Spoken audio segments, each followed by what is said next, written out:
Hi, we've now reached the next video, object tracking using background subtraction. In the previous video, we tracked objects using color spaces. In this video, we will first understand how background subtraction is better than frame differencing, and then we will demonstrate tracking using background subtraction. Background subtraction is a technique that models the background in a given video, and then uses that model to detect moving objects. This technique is used a lot in video compression as well as video surveillance. It performs really well where we have to detect moving objects within a static scene. The algorithm basically works by detecting the background, building a model for it, and then subtracting it from the current frame to obtain the foreground.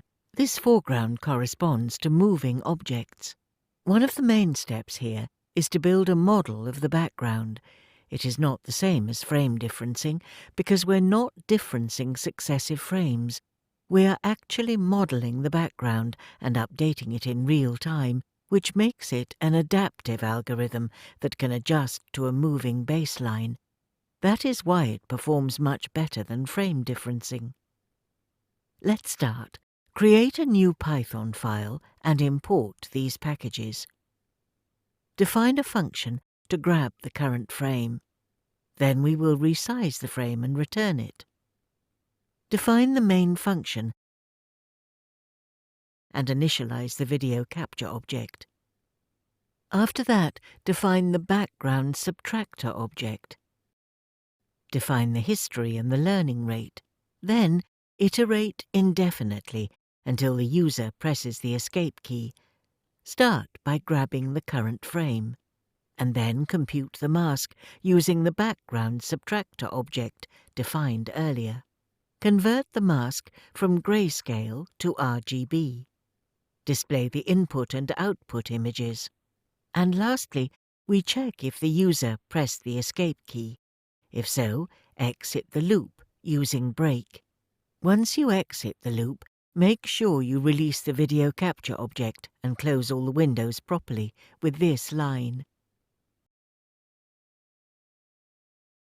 Let's run the code file. If you run the code, you will see a window displaying the live output. If you move around, you will partially see yourself. Once you stop moving around, it will start fading because you are now part of the background. The algorithm will consider you a part of the background and start updating the model accordingly. As you remain still, it will continue to fade. It's black now. The process of fading indicates that the current scene is becoming part of the background model. And there I am, gone, almost. So, object tracking was fun. Now in the next video, we will build an interactive object tracker using cam shift algorithm.